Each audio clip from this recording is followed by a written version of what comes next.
বাটা মাছ দিয়ে গাঠি কচুর ঝোলটা কীভাবে বানিয়েছি চলুন দেখে নেওয়া যাক। নমস্কার বন্ধুরা। তো বন্ধুরা দেখুন আজকে আমি কি রান্না করব। এখানে দেখুন এই যে গাঠি কচু, এই যে, আর এখানে এই যে দেখুন বাটা মাছ। তা আমি গাঠি কচু দিয়ে বাটা মাছের ঝোল করব। তা গাঠিটা একটু আমি সিদ্ধ করে নেব, যেহেতু এখন জলের কচু।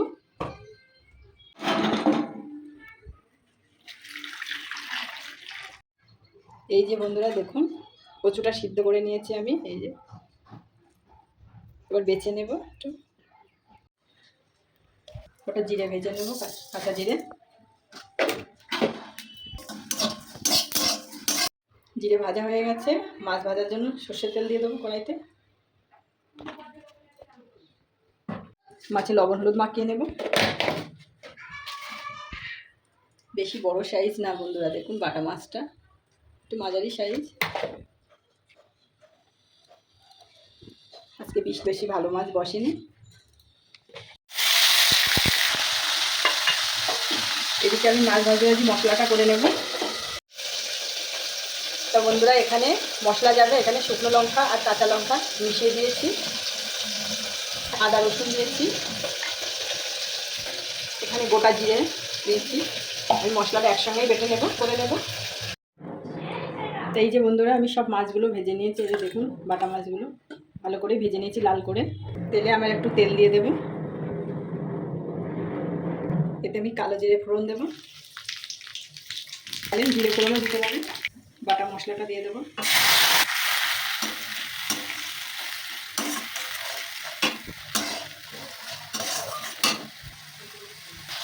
ধনে গুঁড়ো দেবো,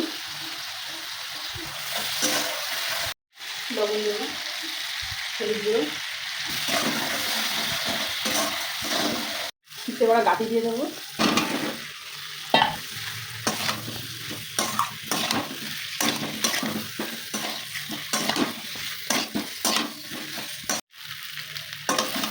একটু গাঠিটা আমি ভালো করে কষিয়ে নিয়েছি মশলাটা দিয়ে। যেহেতু আমার সিদ্ধ করা, ওর জন্য আমি অল্প জল দেবো।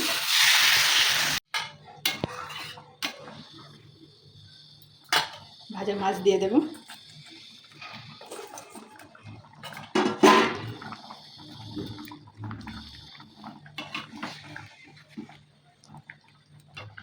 একটু মাছ দিয়েছি আমি, কিছুক্ষণ একটু ফুটিয়ে নেবো তরকারিটা। কচুতে এমনি সিদ্ধ করা। একটু ঢাকা দিয়ে রেখে দেবো। ভাজার জিরে ছড়িয়ে দেবো।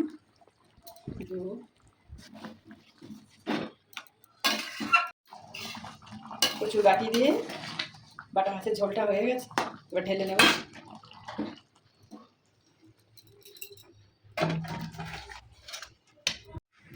ধনে পাতা দেবো। এই যে বন্ধুরা দেখুন আমার রান্নাটা হয়ে গেছে। দেখুন কত সুন্দর কালার এসেছে।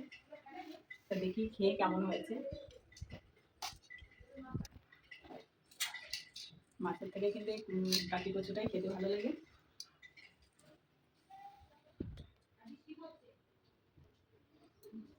একদম গলে গেছে।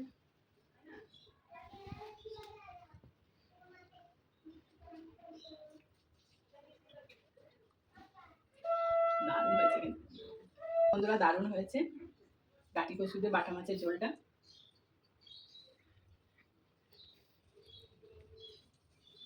আমার গাঠি কচু বাটা মাছের রেসিপিটা কেমন হয়েছে অবশ্যই কমেন্টে জানাবেন। আর নতুন বন্ধুরা অবশ্যই কমেন্ট সাবস্ক্রাইব করবে, শেয়ার করবে। আর বন্ধুরা দেখা হবে পরের ভিডিওতে।